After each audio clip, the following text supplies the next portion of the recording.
are currently addressing or need to do a better job of addressing, something that Black churches are wrestling with in this current moment? Thank you all for having me here. I think about this question a lot in part because of being a historian and looking at the Black church through a historical lens. I'd say that there's one word that I think about a lot, and that word is community. Community is what the Black church does well in one respect, but what it needs to be doing better in another. And let me explain briefly. And I got to tip my hat to Professor Harris on this one because we've had some conversations on this. If you think about a Black church now in an internal community of believers, a community that is located in one church, you can think that there's a pastor, there are people on the board, there are deacons, there are elders, there are members of the church, there's church mothers, and within that community is cohesive, that community of individuals. It's a safe place for people. It's a place where you can tell people your problems. It's a place where you can call out to God.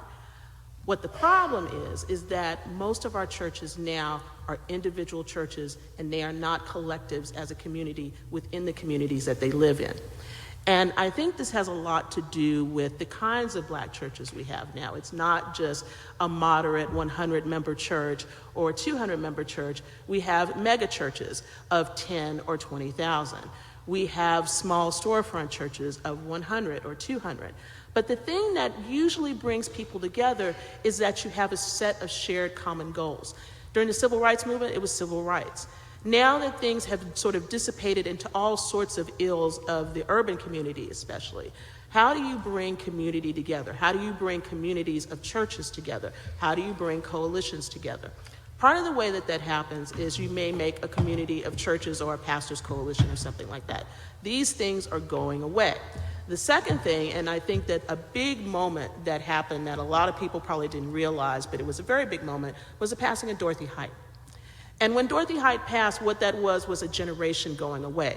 You had the National Council of Negro Women, you had sororities, you had fraternities. All these things have had a connection to Black churches. But these organizational structures don't exist anymore. And so where you could have linkages between churches and sororities and fraternities and all these things that make up the Black community, they don't exist. Those connections are broken. And because the connections are broken, there's not a sense of community anymore. And how do you continue to perpetuate yourself? How do you perpetuate when your internal church community might be 65 and older and no way to replicate itself? There's no one to come in. How do you continue to perpetuate yourself if you don't have like-minded organizations to come alongside you to help you fight for things in that urban space? How do you continue to perpetuate yourself when your membership is dwindling or your members take their part of their tithes and offerings and give it to that nice TV preacher on TV every Sunday? So you can see that the structures that held everything together don't exist very well anymore.